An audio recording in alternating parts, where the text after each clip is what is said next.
আমানু ও মুমিনগণের মধ্যে পার্থক্য। এর আগের আয়াতে তাদেরকেই লক্ষ্য করে বলা হয়েছে যারা আমানু, অন্য কাহাকেও কিছু বলা হয়নি। একমাত্র আমানুদেরকেই লক্ষ্য করে বলা হচ্ছে। এখানে কিন্তু ইনসান, মুমিন অথবা মুসলমানকে লক্ষ্য করে বলা হয়নি। ইনসান তথা সাধারণ মানুষকে আমভাবে বলা হয়নি।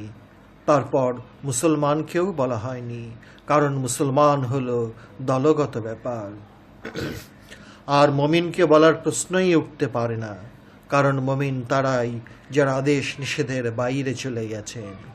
মমিনকে লক্ষ্য করে সমস্ত কোরআনের একটি আয়াতেও বলা হয়নি ইয়া ইউহাল মুমিনু, কারণ মমিনের জন্য যেহেতু আদেশ অপ্রয়োজন, সেহেতু উল্লেখ করার প্রশ্নই ওঠে না।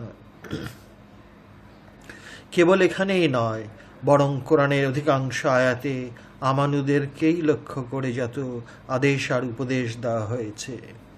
আমানু তারাই যারা ইমানের মহড়ায় আছে, যারা মমিন হওয়ার সাধনায় অস্থির হয়ে সাধনায় লিপ্ত, যারা সংগ্রামরত নফস তথা প্রাণ, যারা নফস তথা রিপুর বাধ্যতামূলক গোলামির শৃঙ্খল ভেঙে ফেলার জন্য যোদ্ধার বেশে নীরব যুদ্ধে সংগ্রামরত অবস্থায় ছটফট করছে, তাদেরকেই আমানু বলা হয়। আর এই আমানুদেরকেই একমাত্র উদ্দেশ্য করে কোরআন ঘোষণা করছে এই মহাসুসংবাদ। সুতরাং ধর্মযুদ্ধের কথা তুলে ধরা এবং সেই যুদ্ধে শহীদ হওয়ার কথা এখানে একবারও উল্লেখ করা হয়নি। অথচ অনেকের মনে এই ধরনের চিন্তা আসতে পারে, কিন্তু আমি অতি দুঃখের সাথে বলতে বাধ্য হচ্ছি যে এরকম চিন্তা করাটাই ভুল, এবং এই ভুলই আমাদেরকে উপহার দেওয়া হয়েছে। আল্লাহকে লাখ লাখ শুকরিয়া এবং তার সঙ্গে লাখ সালাম জানাই সেই মহান সাহাবাকে, যিনি ইমামে কেবলাতাইনের দুইটি নূরের তোহফা পাওয়া আমিরুল মুমিনিন, যিনি তার সমস্ত ধন সম্পদ ইমামে কেবলাতাইনের পদতলে লুটিয়ে দিয়েছেন সেই মহিয়ান হজরত উসমানকে, কারণ তিনি সমস্ত কোরআনকে একত্র করেছিলেন। এই দায়িত্ব যে কত বড় দায়িত্ব পালন করা, তা তুলনামূলক ধর্ম বিষয়ে গবেষণা করতে গেলে মর্মে মর্মে উপলব্ধি করা যায়। শ্রদ্ধেয় খ্রিস্টান ভাইয়েরা, রাগ করবেন না, কারণ অধম লেখক নিরপেক্ষ।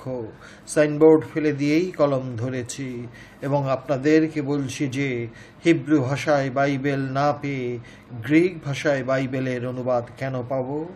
অনুবাদের সঙ্গে কেন মূল ভাষার বাইবেলটি পাশাপাশি রাখা হলো না?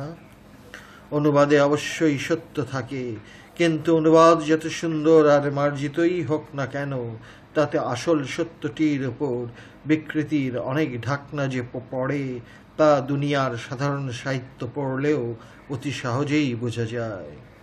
তাই ইটালিতে একটি প্রবাদ আছে যে অনুবাদকের আরেক নাম বিশ্বাসঘাতক।